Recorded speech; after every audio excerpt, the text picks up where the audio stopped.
Deep in the Appalachian mountains, nestled among the hills, was a house shrouded in mystery.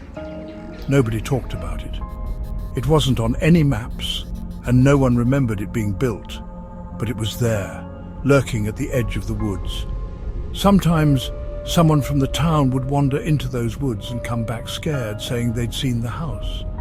Some described it as old and run down, with peeling white paint and windows that looked like empty eyes staring out.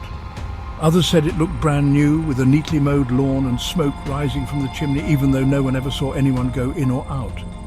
Then there was Thomas Wylie, a young man who didn't believe in rumours. Thomas was practical, someone who trusted facts, not spooky stories.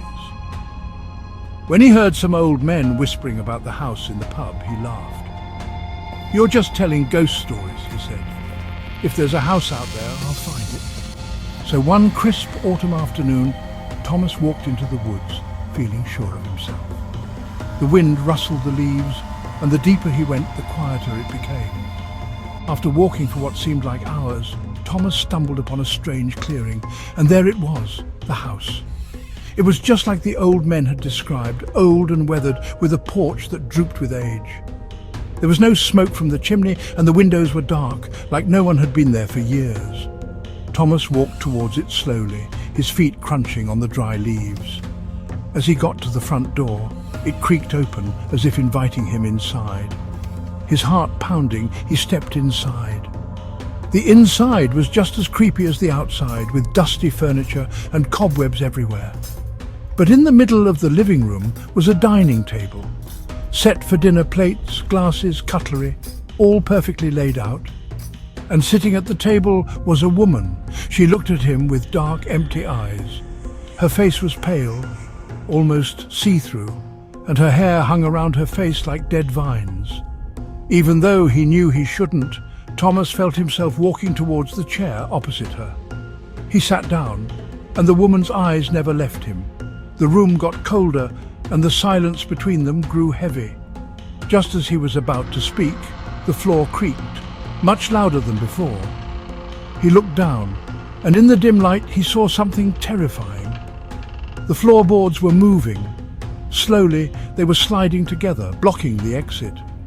He tried to stand, but his legs wouldn't move. It felt like something was holding him down.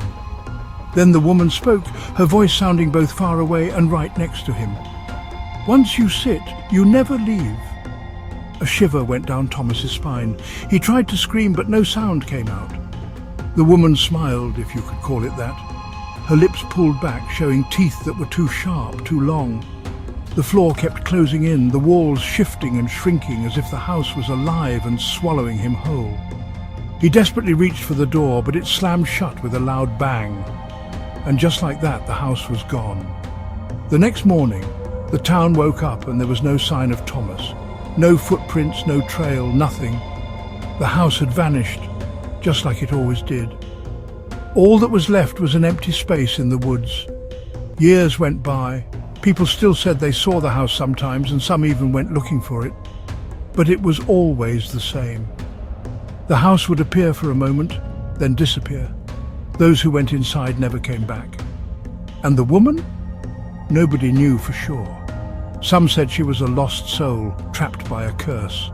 Others believed she was the house, something ancient and evil. But one thing was certain. The house was never truly gone. It would always return. And if you found it, you would never leave.